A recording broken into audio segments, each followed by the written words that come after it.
Founders Cup matchup by one as you look at Sigmund Williams. Remember, there is no tomorrow for the loser of this one. The winner advances to the Western Conference Championship game against the California Quakes. And it's been the case for the Rustlers in this wide division joint. Talisa Miller breaks right out, and the Nevada Hot Dice counter with Laura Weintraub. Weintraub with the bandage on that right hamstring has slowed her skating somewhat. She tries to turn it a little physical. Kind of a combination knee block and a Texas Bulldog.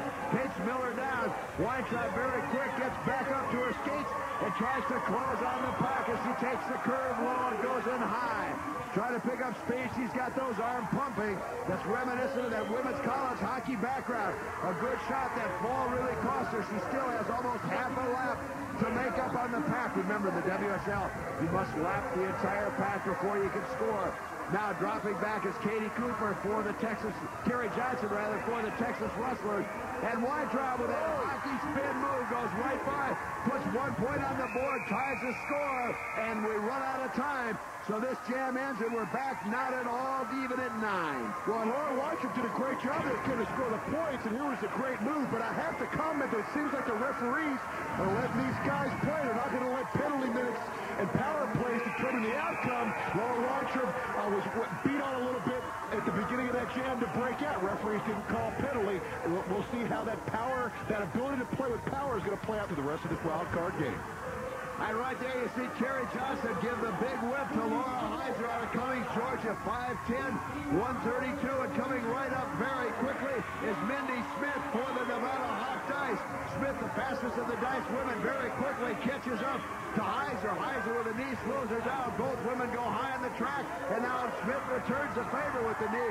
Both skaters doing a good job of staying on their skates until the big elbow. Drop number 36, Mindy Smith. Now Heiser comes around, spins right around Katie Cooper. Now it's Shea Brown. Again, Heiser razzles the dazzle, goes right by Shea Brown. Already picking up 2 points, and Heiser's not about to be done. Winding around, trying to pick up one more, and she does just that.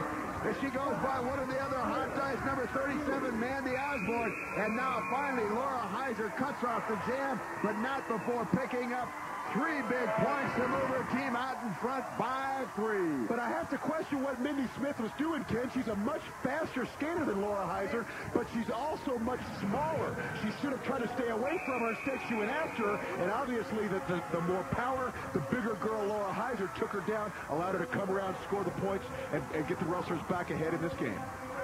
You can certainly feel the tension here at RollerJam Arena. Both of these teams really feeling tension, and I think perhaps maybe a little too much, not quite on their game.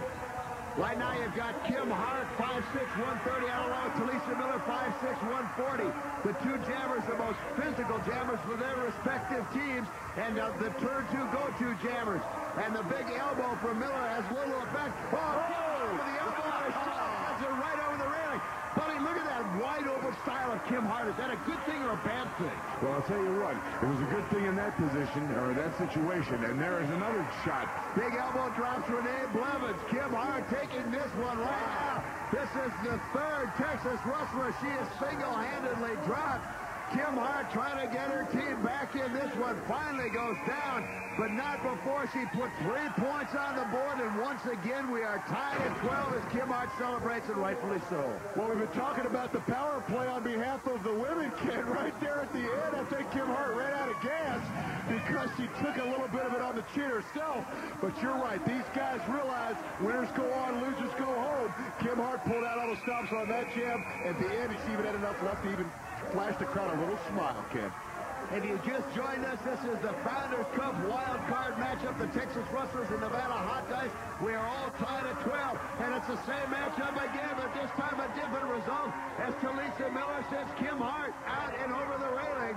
Talisa Miller is about every jam has been out. There is no question. She passes Hart trying to get up back on the track.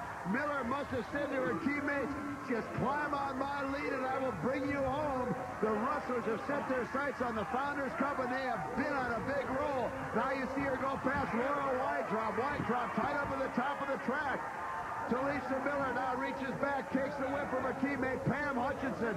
Miller trying to close on the pack, and now finally cuts off the jam.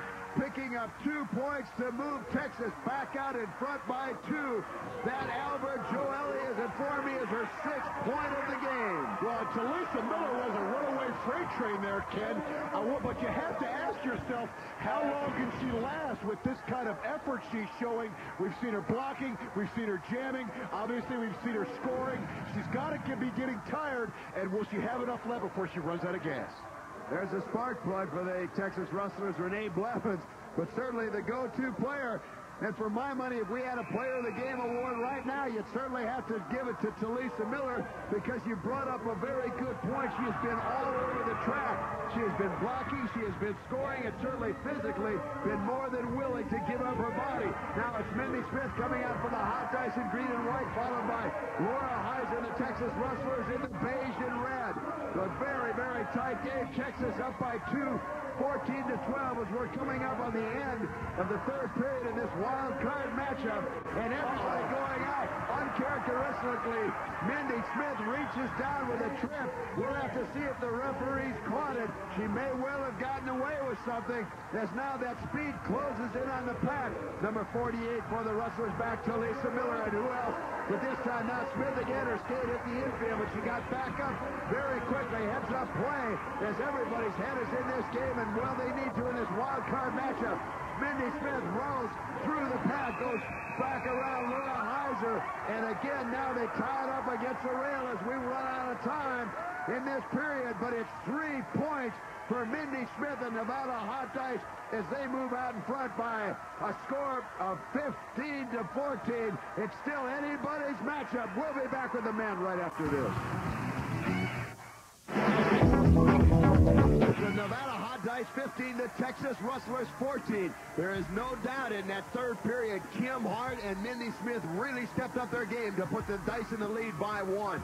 And certainly if the Texas Rustlers are going to advance in this Founders Cup tournament, Sigmund Williams is one of the keys. He's standing by with Danny Wolf. Sigmund, you guys are trailing by 1 point. It's all or nothing time with 1 period left in this wild card game. Hey, we pulled it off against the Enforcers. Look at this team right here. No problem at all. I want to be the gentleman to take care of this, baby. Me.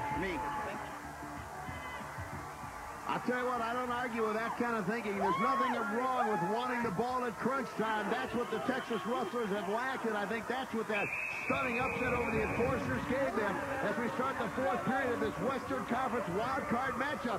Remember, the winner goes on to face the California Quakes in the Western Conference Championship game. The loser sits home and watches the rest of the Founders Cup right here on TNN. Now it's Jason McDaniel out for the Nevada Hot Dice. Fouling one of the Rustlers. They get tangled up, and it's Micah Martin breaking free, being followed